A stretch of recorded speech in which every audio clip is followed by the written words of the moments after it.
Hornbill TV में आपका स्वागत है और मैं आपके साथ प्रिया बिस्ट। बुलेटिन की शुरुआत करते हैं इस वक्त की बड़ी खबर के साथ। 31 अक्टूबर से हर विधानसभा क्षेत्र में बीजेपी पदयात्रा करने वाली है। 2027 के चुनाव को लेकर तैयारियां शुरू हो गई है, जहां 31 अक्टूबर से हर विधानसभा क्षेत्र में बीजेपी पदयात्रा करने वाली है। कार्यक्रम में विधायक, सांसद और पदाधिकारी शामिल होंगे। प्रदेश भर में बूथ स्तर तक कार्यकर्ताओं को सक्रिय करने का अभियान चलाया जा रहा है। मिशन 2027 की तैयारियों को गति देने की पार्टी का लक्ष्य है। नई टीमें ग्राउंड लेवल पर करेंगी संगठन को मजबूत। इस खबर पर ज्यादा जानकारी के साथ सीधे जुड़ेंगे हमारे संवाददाता योगेश आर्य से। योगेश, जिस तरीके से अब नई मुहिम बीजेपी की तरफ से देखने को मिलेगी, 31 अक्टूबर से ग्राउंड जीरो पर सारे विधायक और सांसद, जनप्रतिनिधि, पदाधिकारी देखने को मिलेंगे, क्या कुछ रणनीति है? देखिए प्रिया, भाजपा हर विधानसभा क्षेत्र में पदयात्रा करेगी और इस पदयात्रा की शुरुआत जो है वो 31 अक्टूबर से होगी। प्रदेश की सभी विधानसभा क्षेत्रों में ये पदयात्रा पहुंचेगी और ऐसे में अगर इस पदयात्रा में जिम्मेदारी की बात करें तो पदाधिकारियों को तमाम जिम्मेदारी सौंप दी है। इसमें कार्यक्रम में स्थानीय विधायक, सांसद, पदाधिकारी जो है वो सब शामिल होंगे। प्रदेश भर में बूथ स्तर तक कार्यक्रम जो है किया जाएगा। कार्यकर्ताओं को सक्रिय करने के लिए इस अभियान की शुरुआत जो है वो की गई है, क्योंकि अब भाजपा का लक्ष्य मिशन 2027 है और उसको की तैयारियों को लेकर गति देना, कार्यकर्ताओं को के अंदर जोश भरना, कार्यकर्ताओं के को उस प्रति की जो है 2027 के चुनाव में किस तरह की रणनीति पर काम करना है वो तमाम चीजें समझाना, इसके चलते जो है पूरी रणनीति तैयार की जा रही है और इसी के चलते पदयात्रा होगी और इसमें जो है कार्यकर्ताओं को समझाया जाएगा, लोगों तक भी बात पहुंचाई जाएगी, लोगों तक भी जो योजनाएं पहुंचाई जाएंगी कि आखिरकार केंद्र और राज्य सरकार किस तरह से योजनाएं चला रही है जिनका लाभ जो है जनता को मिल पा रहा है। जी बिल्कुल योगेश, जिस तरीके से नई टीम जो है जो लेवल पर काम करेंगी, ग्राउंड जीरो पर काम करेंगी, ऐसे में ये जो सिर्फ पदयात्रा कार्यकर्ताओं को जगाने के लिए है, उन पर जोश भरने के लिए, या फिर जनता से सीधा संवाद भी किया जाएगा, उनकी जो समस्याएं हैं उन्हें भी सुना जाएगा? अब देखिए, बिल्कुल जिस तरह से नई टीम जो है ग्राउंड लेवल पर जाएंगी, संगठन को मजबूत करने का काम करेंगे, क्योंकि देखिए अभी प्रदेश के तमाम मोर्चों का गठन जो है करना है और इसके साथ साथ जिस तरह प्रदेश अध्यक्ष युवा मोर्चा का गठन हुआ था, उसके साथ ही जो है प्रदेश अध्यक्ष जो है महेंद्र भट्ट ने तमाम टीमों को गठित किया, अपनी पूरी टीम गठित की, इसके साथ साथ प्रभारी नियुक्त किए, जिलाध्यक्ष नियुक्त किए। तो उनको उन टीमों में किस तरह से काम हो, किस तरह से उन्हें काम की रणनीति को समझाना, इसके साथ साथ जो है उनमें जोश भरने के साथ साथ ये भी है कि इसे जब पदयात्रा होगी तो लोगों के बीच जाकर केंद्र और राज्य सरकार की योजनाओं को बताया जाएगा और उनसे फीडबैक भी लिया जाएगा कि किस तरह की जो समस्याएं हैं वो आ रही हैं, किस तरह का काम जो है सरकार को करना चाहिए, क्या उनके सुझाव हैं।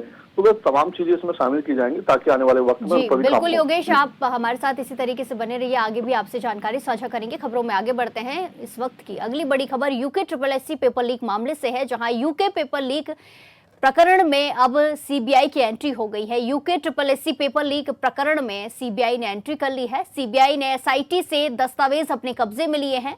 असिस्टेंट प्रोफेसर सुमित खालिद और साबिया हिना पर केस दर्ज हुआ था।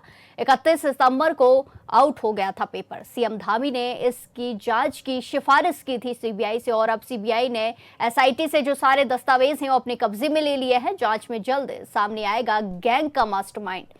बड़ी खबर आपको बताई जा रही है यूके SSSC पेपर लीक मामले से जुड़ी हुई, जहां एसआईटी की जांच चल रही थी। इसी के साथ ऐलान किया गया था कि सीबीआई जांच होगी। सीएम धामी ने जांच की सिफारिश भी की थी और अब जो सीबीआई ने है इस जांच को अपने अंडर ले लिया है। सीबीआई ने इस पूरे मामले में एंट्री कर ली है। बड़ी खबर आपको बताई जा रही है, जहां सीबीआई ने यूके SSSC पेपर लीक प्रकरण में अब एंट्री कर ली है। एसआईटी से सारे दस्तावेज ले लिए गए हैं और इसी के साथ आपको बता दें कि ये पूरा मामला तब सामने आया था जब पेपर चल रहा था और बीच पेपर से कुछ पेज बाहर आ गए थे और खालिद को गिरफ्तार किया गया, जिसके बाद इस पूरे मामले का खुलासा हुआ। असिस्टेंट प्रोफेसर सुमन खालिद और साबिया हिना पर केस भी दर्ज हुआ है इस पूरे मामले में और इसी के साथ खालिद जेल में बंद है। इस खबर पर ज्यादा जानकारी के साथ सीधे जुड़ेंगे हमारे संवाददाता योगेश आर्य से। योगेश, जिस तरीके से ये पूरा मामला अब सीबीआई के हाथों में आने वाला है, जो दस्तावेज हैं वो जब्त कर लिए गए हैं एसआईटी से, क्या कुछ आगे देखने को मिल रहा है? योगेश, आपको हमारी आवाज पहुंच पा रही है? हमारे संवाददाता से किसी वजह से संपर्क नहीं हो पा रहा है, दोबारा से जुड़ने की कोशिश करेंगे। यूके SSSC पेपर लीक प्रकरण में अब सीबीआई की एंट्री हो गई है, जहां एसआईटी ने सीबीआई से दस्तावेज जब्त कर लिए हैं। बड़ी खबर आपको बताई जा रही है यूके SSSC पेपर लीक मामले में बड़ी अपडेट देखने को मिली है।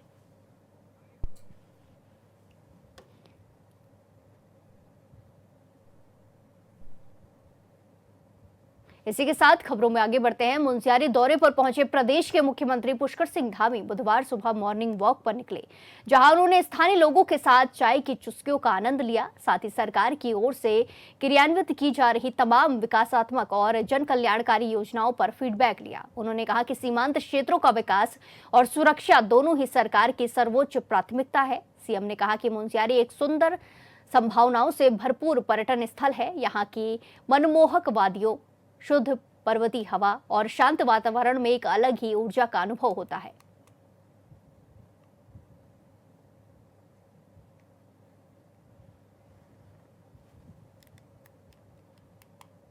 नरेंद्रनगर में आयोजित होने जा रहे 49वें श्री कुंजापुरी पर्यटन और विकास मेले में हर साल कई खेलों का आयोजन किया जाता है। मंगलवार को प्रदेश के कृषि और सैनिक कल्याण मंत्री गणेश जोशी ने बतौर मुख्य अतिथि पहुंचकर रिबन काटकर खेलों का उद्घाटन किया। इस मौके पर क्षेत्र विधायक और प्रदेश के वन और तकनीकी शिक्षा मंत्री सुबोध उनियाल भी मौजूद रहे। इस दौरान मंत्री गणेश जोशी और सुबोध उनियाल ने तमाम स्कूलों की ओर से निकाली गई मार्च पास्ट की सलामी ली। वहीं मंत्री गणेश जोशी ने विभागों की ओर से लगाए गए विकास प्रदर्शनी और स्टॉलों का निरीक्षण भी किया।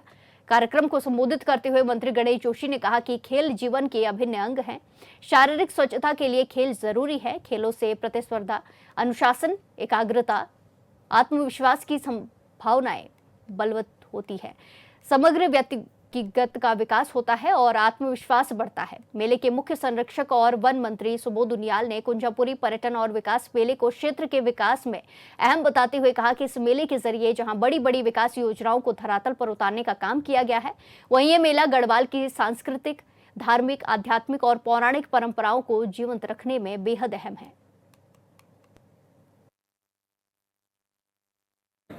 और जो बच्चे इस प्रकार कार्यक्रमों में भाग लेते हैं, बच्चों के अंदर एक आत्मविश्वास भी पैदा होता है और इसलिए ये आयोजन लगातार होने चाहिए। और 49वां मेला ये है, अगली बार इसका गोल्डन जुबली कहूँगा 50वां जब होता है, तो मैं आयोजकों को और यहाँ के ये संरक्षक और हमारे काबीना मंत्री सुबोध भाई को विशेष आभारित करता हूँ कि 9 दिन तक किसी मेले का आयोजन करना एक काफ़ी सराहनीय कदम है, क्योंकि सरकार के आयोजनों में बहुत खर्च होता है, लेकिन आप अपने प्रयासों से इसको लगातार चलाते आ रहे हैं। इसके लिए मैं कुछ शुभकामनाएं देता हूँ। और यहाँ वाहक के रूप में मेरा काम करता है। छोटे बच्चों को किस तरह बड़ा मंच देकर के उनके अंदर एक कॉन्फिडेंस लेवल उनका बढ़ाता है। उसके साथ साथ ये हमारे देश के विभिन्न प्रांतों की संस्कृति के साथ साथ बॉलीवुड के कलाकार भी आकर यहाँ पर अपना प्रदर्शन करते हैं, ताकि लोगों का मनोरंजन भी हो, लोगों को दूसरी संस्कृतियों की जानकारी हो और अपनी संस्कृति को भी एक किस तरह से हम संभाल करते हुए, संभालते हुए आगे बढ़ाकर संरक्षित करते हुए आगे बढ़ाने का काम करें।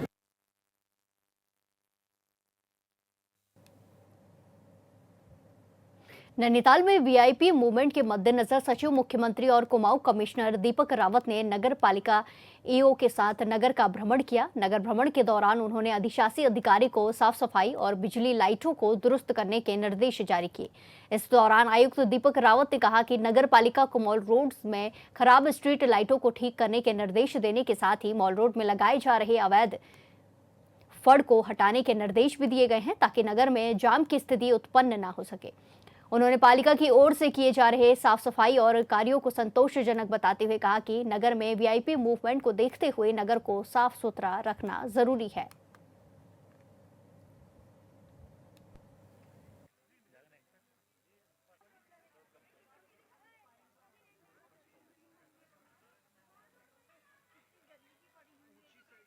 तो मैंने 2-3 चीज़ें देखी थी। एक तो रोशनी, विशेषकर जो स्ट्रीट लाइट्स हमारी हैं मॉल रोड में, ये कुछ जगह पे ये ख़राब थी, तो ये ईओ साहब को बता दिया था।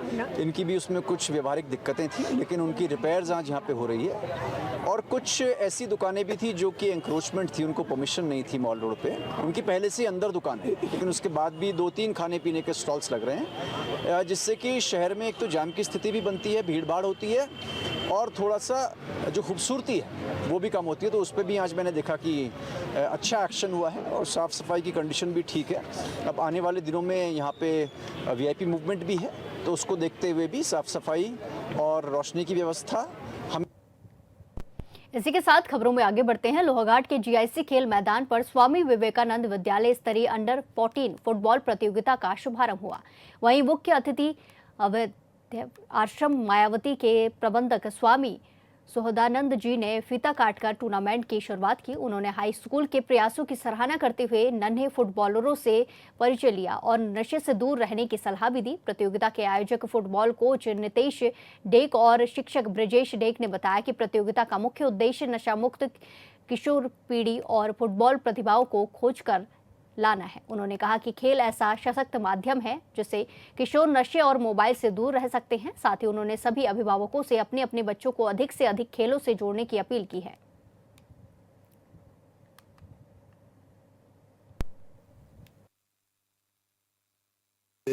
हमारे लोहाघाट क्षेत्र की सारे स्कूल हैं, 8 स्कूल आए हैं इसमें। बाकी स्कूलों को हम एंट्री का दे नहीं पाए इस बार, क्योंकि उन्होंने पहले बताया नहीं। तो 8 टीमों के आज 4 मैच हैं नॉकआउट। उसके बाद कल सेमीफाइनल होंगे और परसों को फाइनल खेला जाएगा। हमारा उद्देश्य यही है कि बच्चे फिट रहें और नशे की तरफ न जाएं। और देखा जाए तो आजकल हम खाना भी खा रहे हैं तो उसमें भी हमारे केमिकल और बहुत चीज़ें हैं। तो अगर ग्राउंड में रहेगा तो शायद फिट रहेगा वो। तो इसलिए वन विभाग ने मैरवाना गांव में अवैध लकड़ी तस्करी के खिलाफ बड़ी कार्रवाई की है। सोशल मीडिया पर वायरल हुए एक वीडियो में अवैध पातन का पूरा खेल चल रहा था।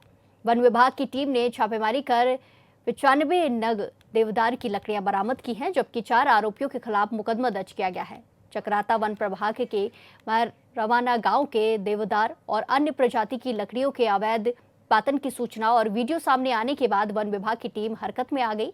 उप प्रभागीय वनाधिकारी राजीव नयन नौटियाल के नेतृत्व में मंगलवार को टीम ने गांव में दबिश दी।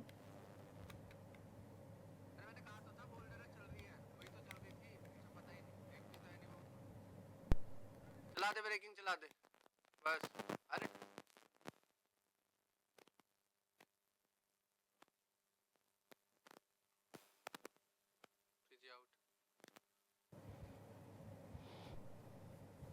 इसी के साथ खबरों में आगे बढ़ते हैं। 9 नवंबर को उत्तराखंड राज्य गठन के 25 वर्ष पूरे हो जाएंगे। राज्य सरकार रजत जयंती की जोरों शोरों से तैयारियां कर रही है। राष्ट्रपति से लेकर पीएम मोदी का आगमन हो रहा है, लेकिन इन 25 वर्षों में राज्यवासियों का कितना भला हुआ है, ये एक बड़ा सवाल है।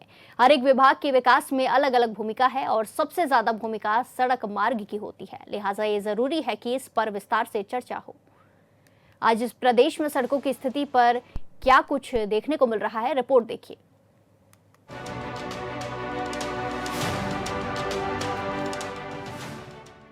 कहते हैं विकास कार्यों में सड़कों की भूमिका सबसे महत्वपूर्ण है, क्योंकि वो आर्थिक विकास को बढ़ावा देती है, ग्रामीण और शहरी क्षेत्रों को जोड़ती है और परिवहन लागत को कम करती है।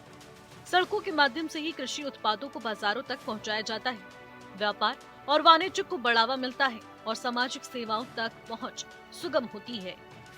25 वर्ष पहले जब उत्तराखंड ने 9 नवंबर 2000 को अपना अस्तित्व पाया था, तब दुर्गम पहाड़ों, नदियों और गहरी घाटियों के बीच बसे राज्य के सामने सड़क नेटवर्क का अभाव बड़ी चुनौती बनकर खड़ा था। और आज पहाड़ों की ज्यादातर ऊंचाइयां अब सड़कों की जद से बाहर नहीं है। 2000 में हमें उत्तराखंड मिला, हमारा पृथक राज्य मिला।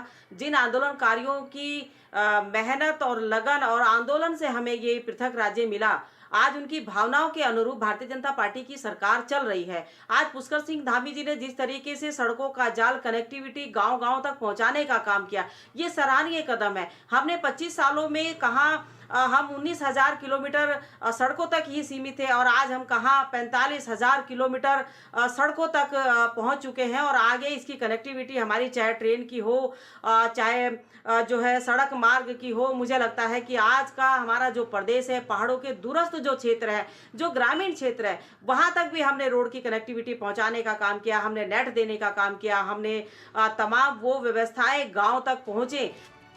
सरकारी आंकड़ों को देखें तो इससे साफ पता चलता है कि राज्य गठन से पहले प्रदेश में 19,000 किलोमीटर सड़क नेटवर्क था, जो अब 45,000 किलोमीटर है। यानी कि 25 वर्षों में 26,000 किलोमीटर नई सड़क बनी है। दावा है कि पिछले 25 वर्षों में उत्तराखंड ने अकेले रोड नेटवर्क ही नहीं तैयार किया, बल्कि कई बड़े राज्यों को भी पीछे छोड़ दिया है। प्रति लाख जनसंख्या पर उत्तराखंड में पक्की सड़कों की लंबाई 616 किलोमीटर है, जबकि प्रति 1000 वर्ग किलोमीटर क्षेत्रफल पर पक्की सड़कों की लंबाई 1285 किलोमीटर है, जो राष्ट्रीय औसत से भी उत्तराखंड काफी आगे दिखता है। हमारे जो पिछड़े गांव थे जहां पर सड़क की कनेक्टिविटी नहीं पहुंच पाती थी, वहां तक भी हमारी सरकार ने सड़कों की कनेक्टिविटी पहुंचाने का काम किया। और पुष्कर सिंह धामी जी का तो ध्येय है कि जो प्रत्येक गांव है वहां पर हमारी सड़कें पहुंचे, वहां हमारे गांव होम स्टे के जरिए जो पलायन हुआ उसको रोकने का हम काम करें, वहां के युवाओं को रोजगार मिले, वहां की मातृशक्ति को रोजगार मिले। होम स्टे के जरिए हमारी मातृशक्ति वहां पर स्वरोजगार कर रही है। आज हमारा पर्यटन बढ़ रहा है। आज अगर हम धार्मिक स्थलों की बात करें तो वो कभी जर्जर हालत में रहा करते थे, लेकिन आज हमारी रोड बन चुकी है, एलिवेटेड रोड, हमारा काम चल रहा है। तो मुझे लगता है कि अभी हमने 25 सालों में एक बहुत अच्छा और बेहतर उत्तराखंड देने का काम किया है। विषम परिस्थितियों वाले उत्तराखंड के गांव तक सड़क पहुंचाने में केंद्र की प्रधानमंत्री ग्राम सड़क योजना महत्वपूर्ण भूमिका निभा रही है। 25 साल में गांव तक सड़क पहुंचने पर 11,134 करोड़ की धनराशि खर्च की गई। इससे 21,316 किलोमीटर सड़क का निर्माण हुआ और 1864 गांव सड़क सुविधा से जुड़े हैं। अब पीएमजीएसवाई के चौथे चरण में 250 से अधिक जनसंख्या वाले 1490 गांव को सड़क से जोड़ने की योजना है। सरकार ने इसके लिए केंद्र में दस्तखत देकर मानकों में छूट देने का आग्रह किया है। विशेष सत्र हमारा 2 दिन का चलना है और 9 नवंबर को हमारी रजत जयंती है, इसको हम मना रहे हैं। तो पुष्कर सिंह धामी जी एक बार फिर प्रदेशवासियों को तोहफा और सौगात के रूप में कुछ ना कुछ देने जा रहे हैं और देश के प्रधानमंत्री एक बार फिर इस प्रदेश में 11 तारीख को यहाँ पर पहुंचेंगे और राष्ट्रपति जी भी हमारी रजत जयंती के अवसर पर इसको संबोधित करने का काम करेगी। तो हमें लगता है कि केंद्र का आशीर्वाद हमें बार बार उत्तराखंड को मिलता है और उन्हीं की वजह से हमारी जो सड़कें हैं, जो सड़कों का जाल है, आज अगर हम देहरादून से दिल्ली में जाने की बात करें तो पहले हमें 6 से 7 घंटे दिल्ली जाने के लगते थे, आज हम 2.5 से 3, 3.5 घंटे में हम दिल्ली पहुंच जाते हैं। और हर जगह हमारे जो हाईवे हैं, फ्लाईओवर हैं, सड़कें हैं, गांव की कनेक्टिविटी, दूरस्थ क्षेत्रों की जो कनेक्टिविटी हमने देने का काम किया है, ये माननीय पुष्कर सिंह धामी जी की सोच है कि प्रत्येक घर तक, प्रत्येक गांव तक, चाहे राष्ट्रीय मार्ग हो, चाहे राज्य मार्ग हो, चाहे ग्राम मार्ग हो, चाहे हमारे जिला मार्ग हो, ये सब की कनेक्टिविटी हमारे उस घर तक पहुंचे।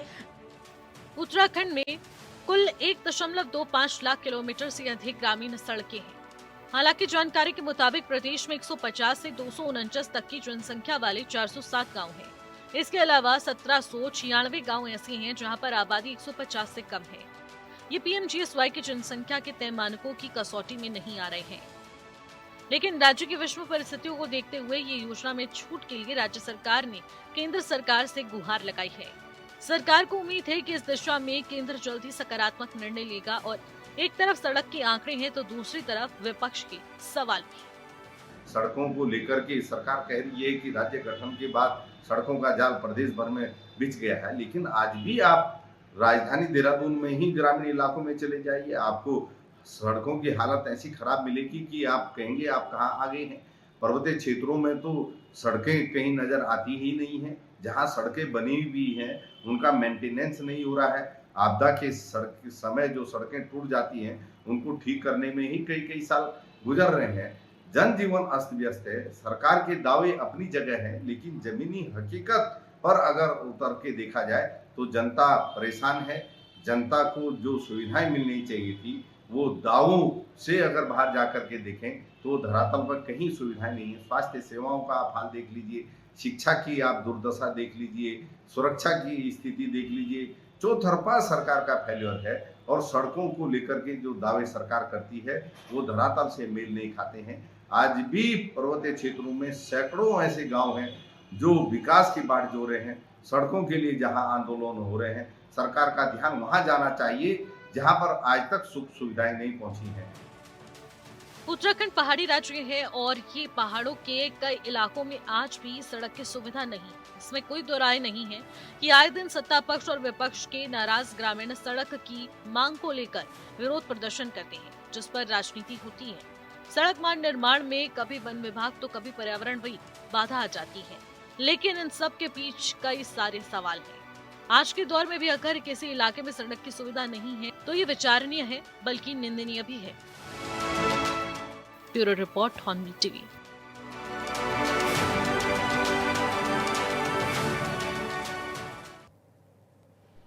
इसी के साथ खबरों में आगे बढ़ते हैं। सरोवर नगरी नैनीताल में इन दिनों मौसम का मिजाज बदलने लगा है। अक्टूबर के अंतिम सप्ताह से ही ठंड पड़ने लगी है, जिसको देखते हुए मौसम वैज्ञानिकों ने इस बार कड़ाके की ठंड और अधिक बर्फबारी की उम्मीद जताई है। सरोवर नगरी नैनीताल में दिन भर बादल छाए रहे और तापमान में खास कमी देखने को मिली। नैनीताल पहुंचे पर्यटकों को भी ठंड से बचने के लिए गर्म कपड़ों का सहारा लेना पड़ रहा है। वैज्ञानिक भी नैनीताल के प्रभाव के चलते कड़ाके की ठंड के साथ बर्फबारी होने की संभावना जता रहे हैं। बहुत ही अच्छा वेदर है। यात्री लोग को मैं निवेदन करूंगा कि आए नैनीताल में, जो ठंड है वो सहने लायक है।